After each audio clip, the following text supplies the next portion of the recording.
Seguimos con la prescripción, vamos a ver los términos para poder prescribir. Estos términos pueden variar en sus códigos civiles estatales, pero pues más o menos las disposiciones son similares. Entonces ya veíamos, agotamos un poco el estudio de la posesión, que es el primer elemento para poder llegar a prescribir. Y señalábamos el tipo de posesión que nos sirve para poder prescribir, que es la posesión originaria. Pero ahora nos toca analizar un poco el segundo elemento, que es el tiempo para prescribir.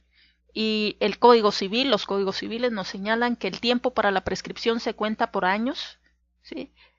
Los códigos civiles nos señalan que en tantos años se prescribe un bien inmueble o mueble en relación a como lo vamos a ver, y no de momento a momento, excepto los casos en que así lo determine la ley expresamente. Entonces, cuando la ley regula la prescripción tanto positiva como la negativa, nos habla de años regularmente.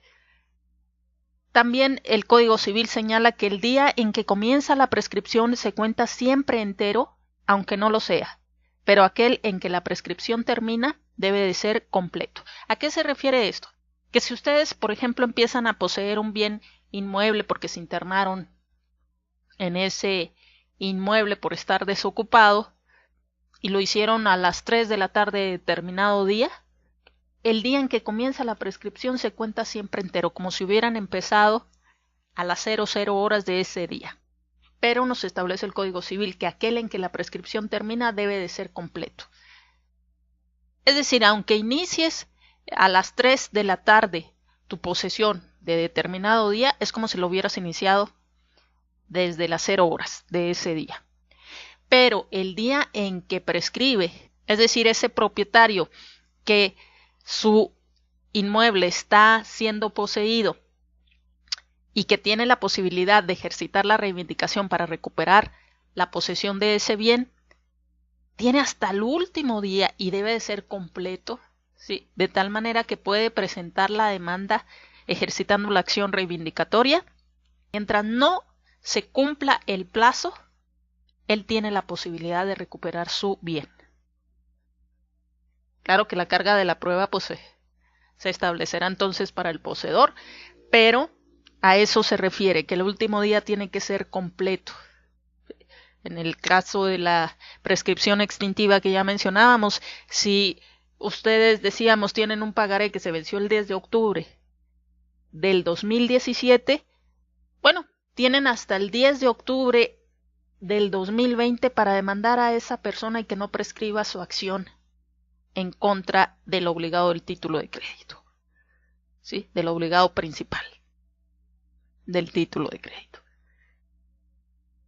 Y se tendrá que completar ese día. Si la demanda llega el 10 de octubre del 2020, va a ser admitida y procederá. Se procederá en contra de la persona, claro, tendrán ambos oportunidad de acreditar sus versiones cada uno de ellos en el juicio, pero a eso se refiere pues el Código Civil cuando señala que aquel en que la prescripción termina debe de ser completo. Y además, súmenle que el Código Civil señala que el último día, si es feriado, no se tendrá por completa la prescripción, sino cumplido el primero que siga, si fuere útil. Es decir, por ejemplo, para los mexicanos, que sabemos que un día feriado es el 16 de septiembre, porque es el día de la independencia, pues entonces, si ese día termina, no se tendrá por completa, le tienes que dar oportunidad, y si cae, por ejemplo, en viernes, pues te tendrás que esperar hasta lunes, porque cuando operan, cuando trabajan los juzgados. Entonces hay ciertas ventajas todavía en favor del propietario para hacer valer su derecho. Y hay veces que así lo hacen, se esperan hasta el último momento y es válido, porque la prescripción opera para todos, incluso para el fisco. Si de repente Hacienda no hizo valer, estamos hablando y hablando concretamente de la prescripción extintiva, si Hacienda como titular del crédito fiscal que tiene en contra de los contribuyentes no lo hace valer en el tiempo que marca la ley, pues va a perder ese derecho, ¿sí? Pero si lo hace valer el último día, Ya nomás faltaba un día y a lo mejor ya el contribuyente estaba ya con las fanfarrias y casi celebrando. Pues cuidado con ese casi, porque si Hacienda reclama en tiempo y forma, el crédito todavía estará activo. Por eso la ley nos marca los requisitos y nos marca también los tiempos. Ahora bien, ¿qué pasa con respecto de los términos? ¿Qué nos dice la ley? Los inmuebles prescriben en 5 años cuando se poseen en concepto de propietario con buena fe, pacífica, continua y públicamente, que ya lo explicamos en video previo. También en 5 años si han sido objeto de una inscripción de posesión, y en 10 años cuando se poseen de mala fe, si la posesión es en concepto de propietario, pacífica, continua y pública. En el caso de los bienes muebles prescriben en 3 años cuando son poseídos de buena fe, pacífica, continua y públicamente, y en 5 años cuando se poseen de mala fe. Este plazo de los 5 y 10 años en el caso de los inmuebles se amplía, se aumenta en una tercera parte si se demuestra que el poseedor de finca rústica, por ejemplo un rancho o una hacienda, no la ha cultivado durante la mayor parte del tiempo que la ha poseído. Y ahí también podemos presentar, si ustedes fueran los propietarios, pues se pueden presentar como testigos a los vecinos del inmueble. O que por no haber hecho el poseedor de finca urbana, las que están en la ciudad, las reparaciones necesarias, ésta ha permanecido deshabitada la mayor parte del tiempo que ha estado en poder de aquel. ¿Sí? Pero en ambos casos tienes que acreditarlo en el juicio. El propietario, para que se pueda aumentar esa tercera parte a esos 5 o 10 años, tendrá que acreditar, si se trata de una finca rústica, que la mayor parte del tiempo en que se poseyó el inmueble no fue cultivado. ¿Sí? Porque se supone que para eso es una finca rústica, para trabajar, para poner a trabajar la tierra. ¿Sí? Y en el caso de la finca urbana, pues no le realizaste las reparaciones necesarias, o sea, estás alegando, has estado cuidando, pendiente, te has hecho cargo de los gastos del inmueble, sin embargo, voy a demostrar en juicio que no le has hecho las reparaciones necesarias y que en virtud de ello, a lo mejor por las lluvias de cada año, etcétera, el inmueble ha permanecido deshabitado la mayor parte del tiempo. Entonces, pues ahí convendría acreditar eso si son los propietarios.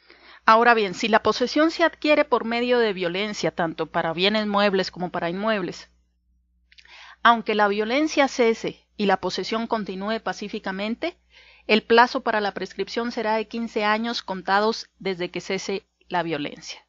Ahí podemos aplicar el robo o el despojo haciendo uso de la violencia. No en todos los casos se hace uso de la violencia, pero si ustedes logran acreditar que esa posesión sí al principio se llegó a adquirir por medio de la violencia, entonces se aumentará a 15 años para el caso de los bienes muebles y en el caso de los inmuebles a 10 años. Y finalmente, la posesión adquirida por medio de una infracción antisocial, se señala pues un delito, ¿verdad? Se tendrá en cuenta para la prescripción a partir de la fecha en que haya quedado extinguida la pena señalada en el Código Penal o prescrito la acción penal, considerándose la posesión para su cómputo como adquirida por medio de violencia.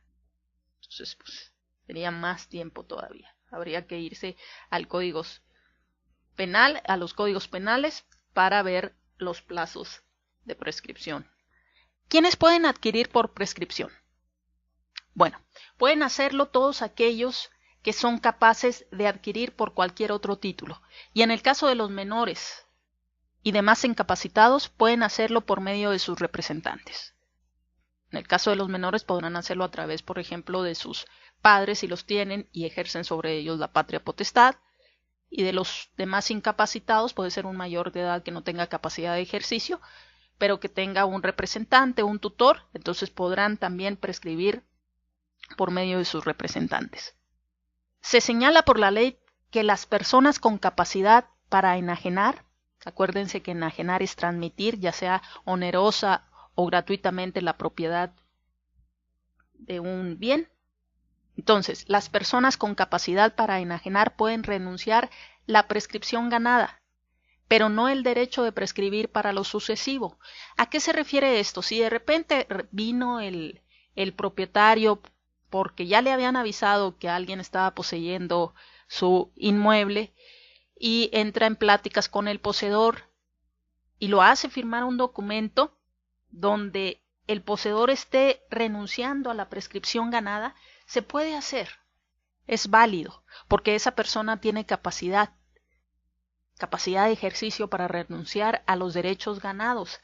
Podemos renunciar a los derechos ganados, pero no a los que tengamos en el futuro. Por eso no se admite que se renuncie al derecho de prescribir para lo sucesivo.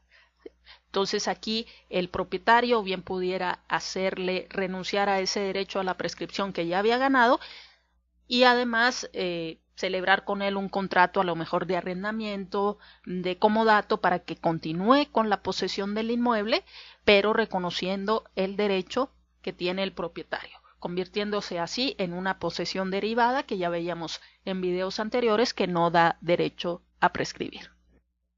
Ahora también el Código Civil señala que si varias personas poseen en común alguna cosa, no puede ninguna de ellas prescribir contra sus propietarios o coposeedores, pero sí puede prescribir contra un extraño y en este caso la prescripción va a aprovechar a todos los partícipes. Si están en copropiedad o coposesión, respecto de los copropietarios o coposeedores, no hay prescripción, que eso lo vamos a ver también, pero sí se puede prescribir respecto de un extraño y esa prescripción va a aprovechar a todos los demás.